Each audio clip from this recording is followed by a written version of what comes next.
Assalamualaikum warahmatullahi wabarakatuh. Perkenalkan, nama saya Alpi Aulia dengan NIM C2383207027. Pada kesempatan ini saya akan mempresentasikan hasil tugas penyusunan instrumen tes pada materi Microsoft Excel. Presentasi ini mencakup penyusunan soal pilihan ganda, uraian, analisis kualitatif, analisis kuantitatif, hingga kesimpulan akhir mengenai kelayakan instrumen tes tersebut. Nah, slide selanjutnya ini ada materi dan tujuan. Materi yang saya gunakan sebagai dasar penyusunan soal adalah Microsoft Excel, terutama konsep dasar pengolahan data dan penggunaan rumus. Tujuan penyusunan instrumen ini adalah untuk melatih kemampuan saya membuat soal sesuai kaidah, menelaah kualitas soal secara kualitatif, serta menganalisis soal secara kuantitatif. Mencakup 3 tingkat kesukaran, daya pembeda, dan juga efektivitas distraktor. Nah, slide selanjutnya yaitu ada penyusunan soal.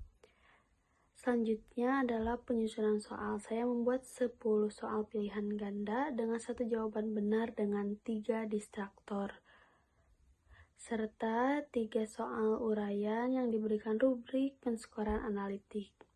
Soal pilihan ganda berisi topik seperti fungsi sum, average, if, pengaturan sel, dan juga format data. Nah, untuk soal uraian, saya membuat rubrik yang menilai aspek ketepatan langkah pengerjaan, ketelitian penggunaan rumus, serta kerapian penyajian. Nah, slide selanjutnya yaitu ada analisis kualitatif 5 soal.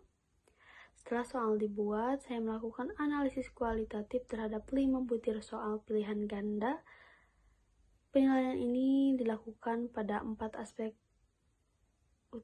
utama, yaitu yang pertama, ketepatan materi, seperti apakah soal ini sudah sesuai dengan kompetensi Excel.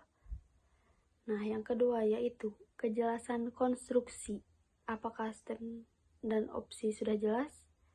Nah, yang ketiga, kaidah bahasa, seperti apakah bahasa baku dan juga mudah dipahami.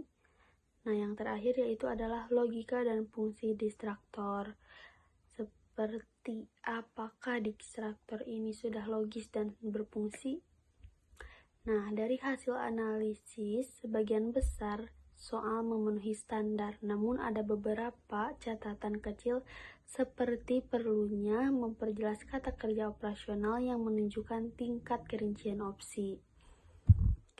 Nah, pada slide selanjutnya yaitu ada analisis kuantitatif. Nah, pada slide selanjutnya yaitu ada analisis kuantitatif tingkat kesukaran.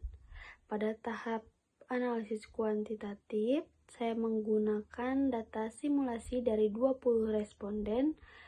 Analisis pertama adalah tingkat kesukaran dengan rumus P sama dengan jumlah peserta yang menjawab benar dibagi dengan jumlah peserta. Hasil perhitungan ini menunjukkan variasi tingkat kesukaran, seperti beberapa soal tergolong mudah, beberapa pada kategori sedang, dan juga ada salah satu soal yang tergolong sukar. Variasi ini menunjukkan distribusi kesukaran soal yang cukup seimbang. Nah, pada slide selanjutnya yaitu ada daya pembeda. Analisis selanjutnya adalah daya pembeda menggunakan rumus D sama dengan BA min B per N per 2. Daya pembeda ini digunakan untuk mengetahui kemampuan soal dalam membedakan peserta berkemampuan tinggi dan rendah. Hasil perhitungan ini menunjukkan sebagian besar soal pada kategori baik, artinya soal mampu membedakan peserta dengan efektif. Namun, ada satu soal yang memiliki pembeda rendah sehingga memerlukan revisi. Nah, untuk slide selanjutnya yaitu efektivitas distraktor. Analisis terakhir adalah efektivitas distraktor.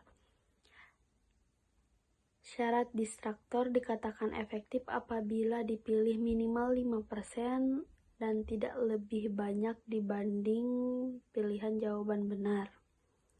Hasil analisis menunjukkan bahwa hampir semua distraktor pada soal yang saya buat sudah memenuhi kriteria. Hanya satu distraktor saja yang perlu diperbaiki karena kurang dipilih peserta sehingga dianggap kurang berfungsi. Nah, selanjutnya ada slide terakhir, yaitu slide kesimpulan.